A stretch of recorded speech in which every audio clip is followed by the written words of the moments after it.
kale lama dhawaada fantastic sports oo ka bartay xiliyaalkan oo kale intaba inaa kala socotiin horyaalada Yurub iyo horyaalada ugu shidan caalamka meelaha ay kala marayaan oo kala soo jirtay waqtiyalkan oo kale intaba adoo Allah ka raali noqdo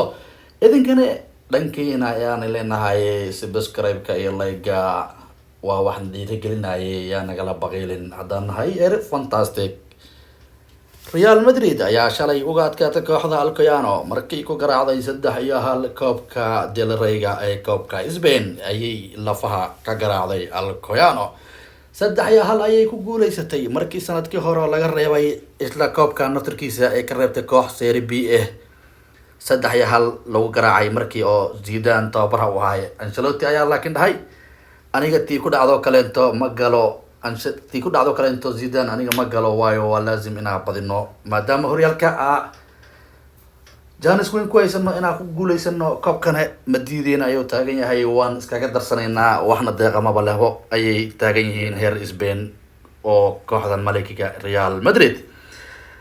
Chelsea iyo Tottenham ayaa kana shalay koobka Carling Cup ayay ku wada ciyaareen markay lafaha iska garaaceen labada kooxood boo ciyaaraha caadi ahayn soo bandhigeen oo looga adkaaday Tottenham 2-0 Chelsea ayaa ku guuleysatay 2-0 kaas oo Antonio Conte oo dib u soo laabtay gurigiisii hore waa garoonka Stamford Bridge ayaa lagu soo dhaweeyay 2 gool laguma daahin daqiiqadaha koowaad waa la boobsiyay adooga waxaa la dhahay saaxiib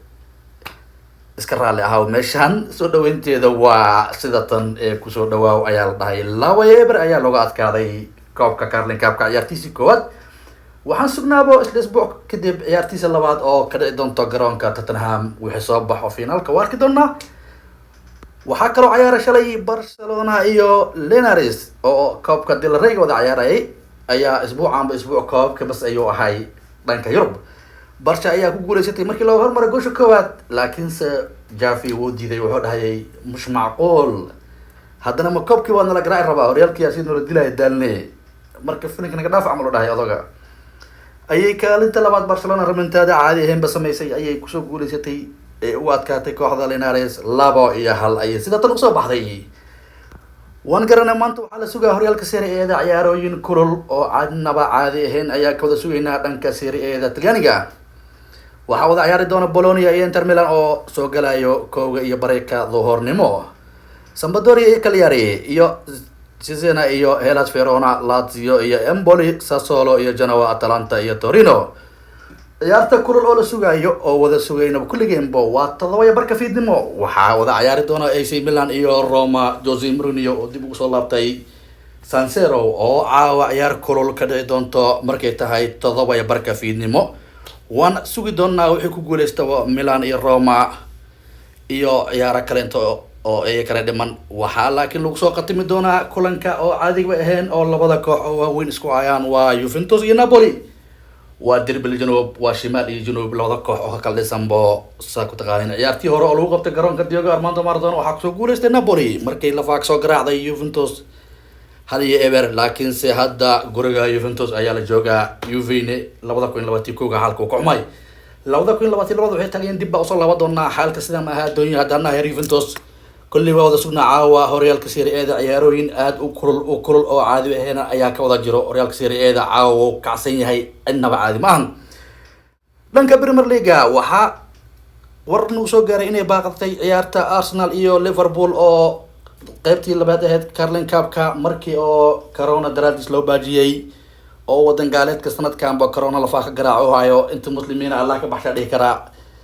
marka ciyaarta Liverpool iyo Arsenal sidaas bay ku baaqatay caawa mala ciyaari doono kulley dib dambe ay sheegi doonaa waqtiga la ciyaari doono saala socotina Chelsea iyo Tottenham waa tii hadda soo tabinay oo Chelsea ku adkaatay 2-0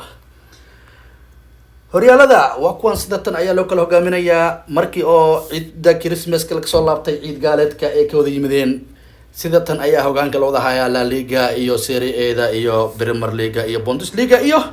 League 1 oo Faransiiska Inter Milan waxay wadataa 46 dhibac Milan waxay wadataa 42 dhibac dhanka Serie A-da hadda u wareegno dhanka La Liga Real Madrid ayaa hogaaminaysa 46 dhibac Sevilla 41 dhibac Premier League City ayaa ku hogaaminaysa 53 dhibac waxaana ku xigta Chelsea 43 dhibac leh Bundesliga waxaa hogaaminayo waa Bayern Munich oo 43 dhibac wadato, Dortmundna 34 dhibac ayay wadataa. dhanka Ligue 1 waa Paris Saint-Germain iyo Messi oo watana 46 dhibac, iyo Nice oo kusoo xigto inta waxa wadato 33 dhibac markii wada ciyaareen 19 ciyaar kulligoodba. haddana waxaan leenahay haddana heer fantastic ballantu waxay noo tahay waa Barito iyo ciyaarihii caawa dhaca oo la sugayo taariikhdooda waa Milan. waxaa niyadteena sidaas iyo nabadgelyo dhankiina yaa la ilaawin subscribe-ka iyo like-ga yaa la iska baqiilna ayaan leenahay haddana heer fantastic. wassalaamu calaykum waraxmatullaahi wabarakaatuh.